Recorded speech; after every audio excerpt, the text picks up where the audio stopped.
नमस्कार। हमारे खास प्रोग्राम हमारी भी सुनो सरकार में आपका बहुत बहुत स्वागत है और मैं हूं सुरेश झा।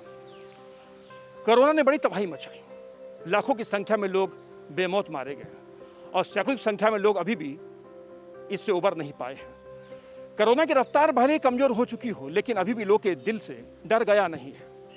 कोरोना के दौरान जो कहा जाता था कि देश भर के अंदर जिस तरीके से माहौल बना था, लॉकडाउन हुआ तो लोग अपने घरों के अंदर छिपे बैठे थे, लेकिन कहते कि रेल जेल मेल ये तीन चीजें होती जो कभी बंद नहीं होती और बंद हुई भी नहीं थी इस कोरोना काल के दौरान भी। हालांकि सरकार ने अपनी सहूलियत के हिसाब से पुलिस को, डॉक्टर को, यानी तमाम लोगों को कोरोना योद्धा का दर्जा दिया था। लेकिन आज हम बात करें रेलवे कर्मचारियों को, क्योंकि कोरोना के दौरान रेलवे कर्मचारियों ने भी अपनी जान की बाजी लगाकर अपनी ड्यूटी को अंजाम दिया था, जिसका नतीजा ये हुआ कि कई रेलवे कर्मचारी कोरोना की चपेट में आने से बेमौत मारे गए। लेकिन सरकार को इसकी परवाह नहीं थी।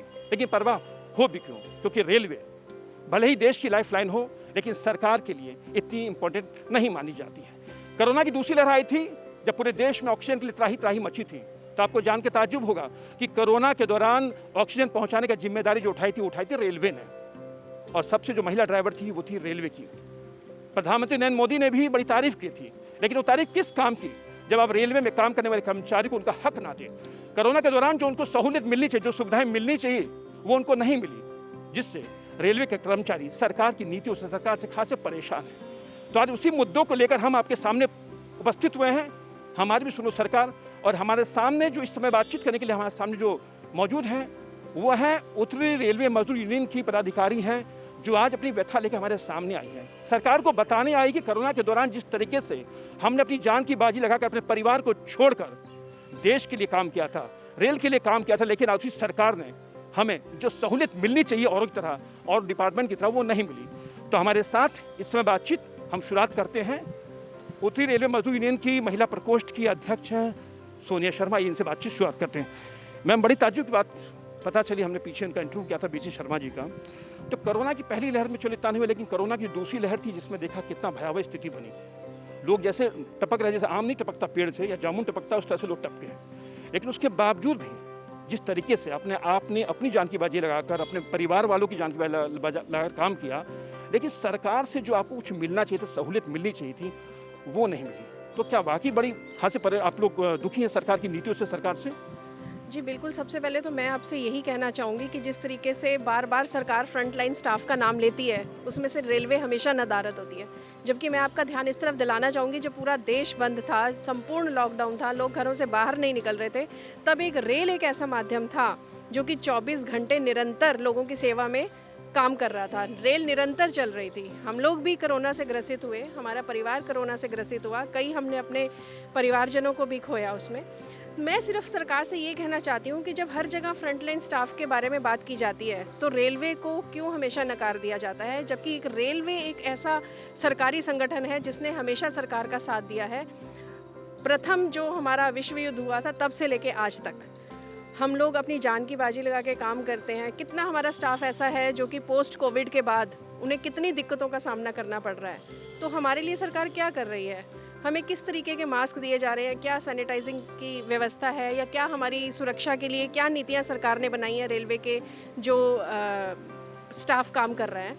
और हमें कुछ अगर ऐसा, एक बच्चे को भी जब बच्चा पढ़ने जाता है तो उसको मोटिवेशन के लिए शाबाश दी जाती है कि ताकि बच्चा और आगे होकर मोटिवेट करे, हमारे साथ ही ऐसा दोगला व्यवहार क्यों किया जाता है। मैं अपने उत्तरी रेलवे मजदूर यूनियन के मंच के माध्यम से इतना जरूर सरकार को ये कहना चाहूँगी कि हमारे साथ ये सौतेलापन ना करें, हमारी भी सुरक्षा का उतना ध्यान रखा जाए जितना कि बाकी लोगों के लिए रखा जाता है। बात की सैनिटाइजर की, मास्क की बात की, तो चले बात की बात है, लेकिन जिस तरीके से पुलिस की बात करें, डॉक्टर की बात करें, जो और डिपार्टमेंट थे जो बहुत ही इंपॉर्टेंट है, सफाई कर्मचारी हो जिनको कोरोना योद्धा का दर्जा दिया, उनको देना भी चाहिए था, उसके लिए कोई किसी को नाराजगी नहीं है।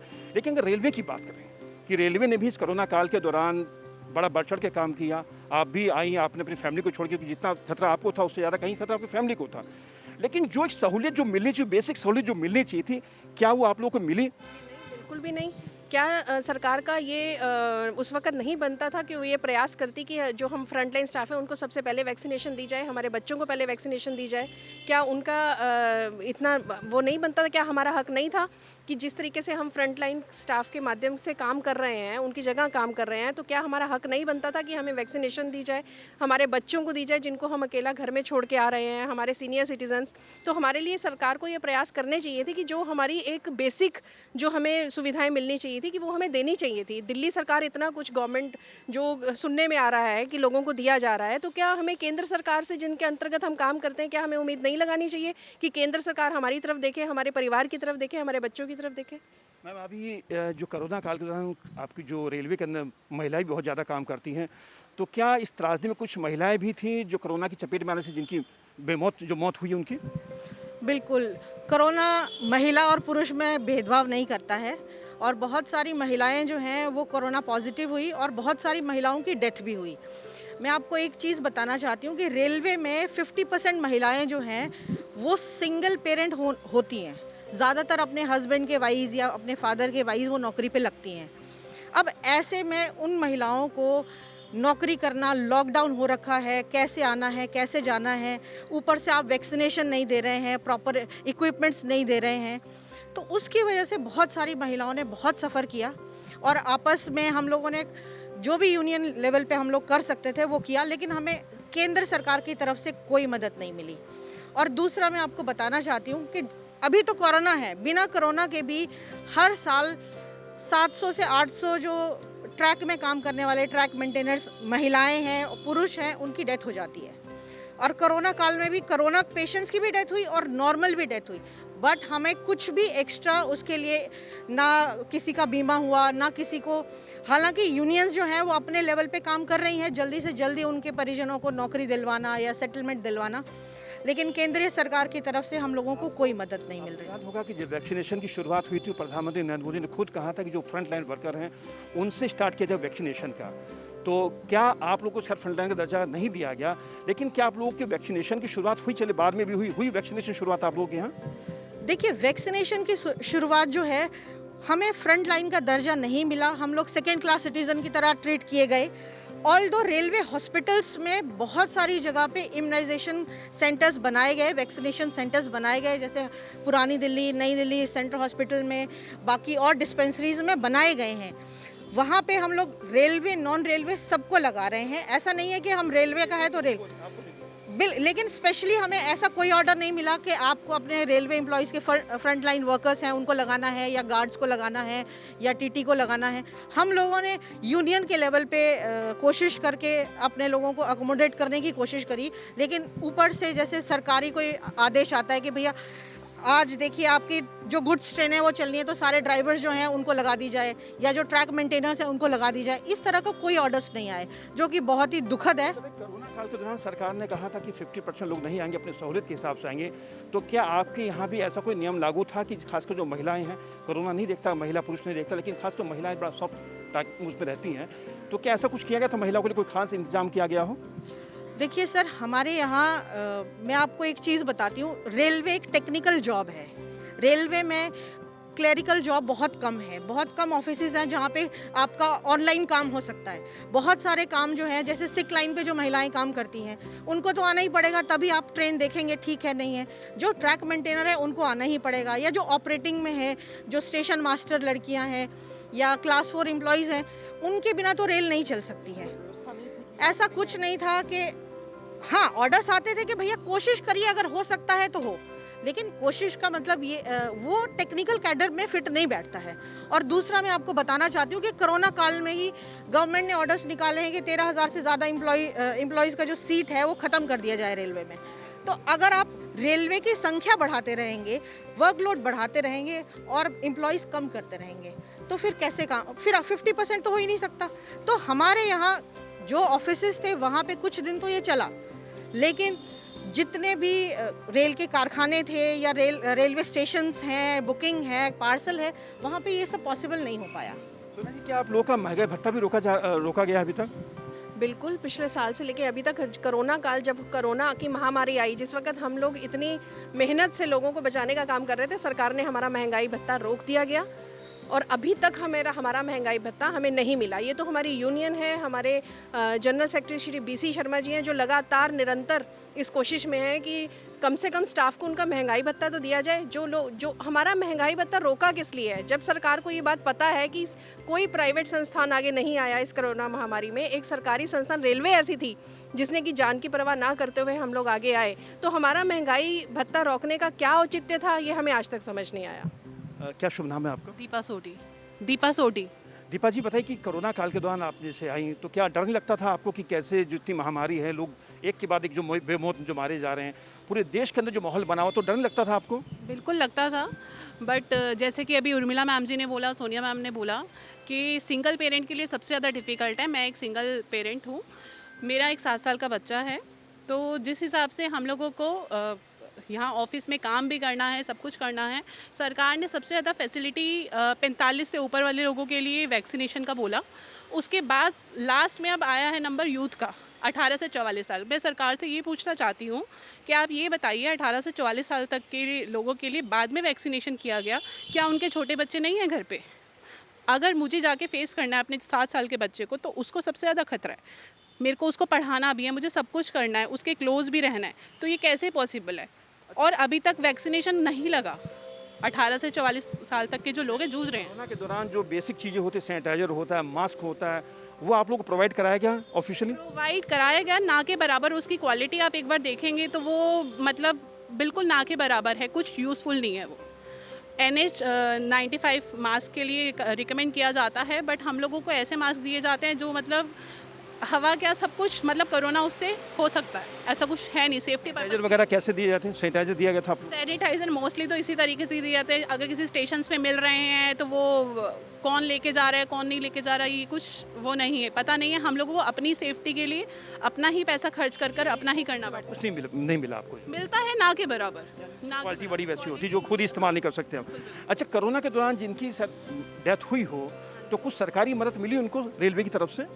अभी तक तो ऐसा कुछ नहीं है। जैसे केंद्र सरकार ने बोला कि 50 लाख 1 करोड़ पे, बट हम लोगों के रेलवे कर्मचारियों के लिए कुछ ऐसी नहीं है, सहूलियत नहीं। किसी को मिला सोनिया जी, या दिलाने कोशिश की हुआ, या आपने उनके लिए कुछ आंदोलन किया हो, या कुछ सरकार को बताया हो? आपने न्यूज़पेपर में देखा होगा कि हमारे जो प्रेसिडेंट हैं सोमनाथ मलिक जी और हमारे BC शर्मा जी, उन्होंने आवाज़ उठाई है कि जिन रेल कर्मियों की कोरोना से मौत हुई है उनके बच्चों को नौकरी दी जाए, और जो सेवानिवृत्त कर्मचारी थे उनके परिवार को भी मुआवजा दी जाए। हमारे आंदोलन तो लगातार चलते हैं सर, लेकिन मजा तो तब है सरकार हमारी आवाज़ सुने। सरकार इस वक्त बिल्कुल बहरी है, हमारी आवाज़ उन तक पहुंच नहीं रही। हमारे निरंतर प्रयास चल रहे हैं कि रेल कर्मियों को भी मुआवजा मिलना चाहिए, लेकिन इसके ऊपर कोई काम नहीं हो रहा है। उर्मिला जी, आपको याद होगा प्रधानमंत्री नरेंद्र मोदी कई बार देश को संबोधित कर चुके हैं कोरोना काल के दौरान। उन्होंने पीछे भी कहा था, और खासकर उन्होंने कहा था कि जो कोरोना के दौरान जो लोग काम कर रहे हैं, देश के लिए काम कर रहे हैं, जनता के लिए काम कर रहे हैं, उनको उन्हें बधाई दी थी। लेकिन रेलवे का नाम उन्होंने नहीं लिया। क्या कहेंगे कि इसको लेके क्या वजह क्या लगती है आपको, या रेलवे को भूल चुके थे मोदी साहब?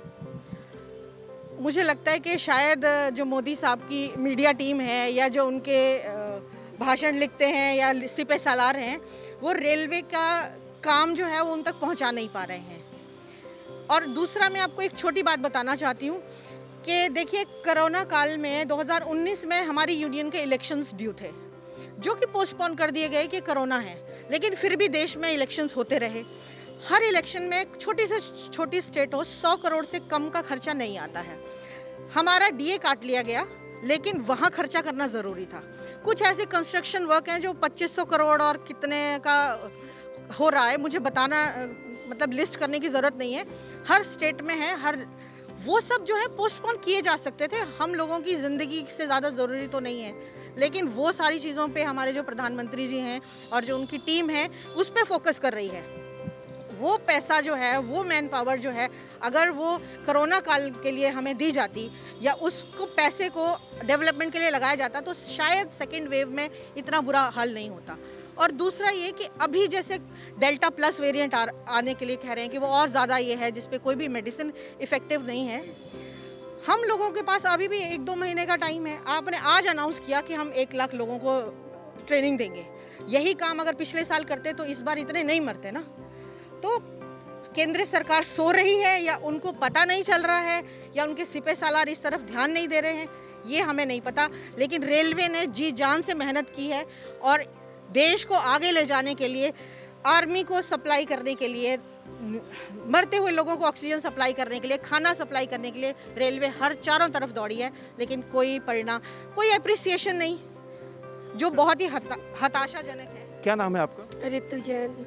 आप सिंगल मदर हैं। जी। कोरोना के दौरान आपने भी काम किया, तो क्या कहेंगे मोदी जी से? क्योंकि मोदी जी को जो एक मैंडेट मिला हुआ है, जो एक कहते हैं उनको पूरा समर्थन, जो जन समर्थन मिला, बड़ा अपार जन समर्थन मिला हुआ है, और आज भी जब वो बोलते हैं तो बड़ा अच्छा लगता है, लोगों को सुनते हैं। खासकर उन्होंने कोरोना काल के दौरान जिस तरीके से पुलिस थे, सफाई कर्मी थे, डॉक्टर, सबके लिए उन्होंने बोला, लेकिन रेलवे के लिए उन्होंने एक शब्द मिला। देखा कोरोना की दूसरी लहर के अंदर जिस तरीके से रेलवे ने जो ऑक्सीजन पहुँचाया, खुद बड़ी काबिल तारीफ की बात की है, लेकिन आप लोगों को सहूलियत जो मिलनी चाहिए, एक फ्रंट लाइन का दर्जा मिलना चाहिए, उसको लेके आप क्या कहेंगे मोदी जी से?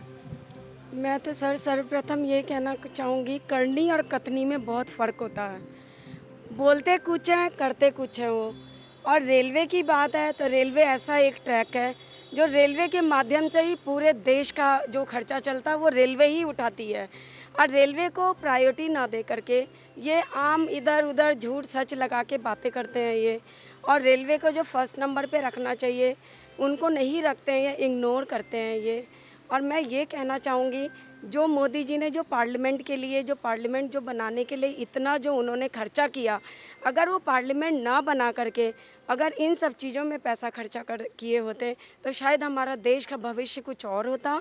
और घर बैठे, मैं ये नहीं कहती हम लोगों के डीए रोकने से कुछ नहीं होगा उनका, वो अपनी जो नेताओं के जो घर बैठे हुए जो उन्होंने जो सैलरी जो बढ़ा रहे हैं, आपने देखा होगा कि कोरोना के टाइम पे वो घर बैठे हुए, कोई पार्लियामेंट नहीं गया, कोई कहीं नहीं गया, लेकिन वो घर बैठे हुए इतनी सैलरी ऊपर ले गए अपने लोगों की। मैं बिल्कुल नेताओं को तो बल्कि घर बैठे हुए खाली कागज़ पढ़ने के भी नहीं, वो तो पढ़ते भी नहीं हैं, वो तो उनके कोई जो होते हैं इधर उधर चमचे अरे गहरे वो पढ़ के सुनाते हैं, उनकी सैलरी इतनी इतनी पहुंच रही है।